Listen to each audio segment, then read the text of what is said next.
Ahojte, vítajte opäť v našej kuchyni, kde sa dnes v kotloch varí naše farmárske hovädzie krmivo. Toto krmivo odporúčame predovšetkým pre šteniatka a veľmi aktívnych psíkov, keďže je hovädzie mäso vysoko energeticky hodnotné a bohaté na vitamíny B1, B2 a C, ktoré sú nevyhnutné pre zdravú tvorbu energie, pohodu a odolný imunitný systém.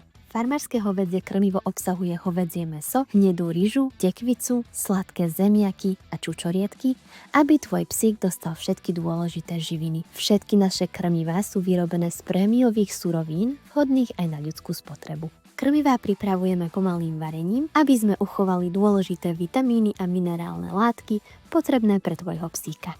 Po varení ich ešte teple balíme do našich známych vrecúšok, uzavrieme ich a takto prírodným spôsobom konzervujeme naše krmivá. Neskôr ich po dobu 1 hodiny zmrazíme na -18 Celsius stupňov, aby boli krmivá po otvorení stále čerstvé.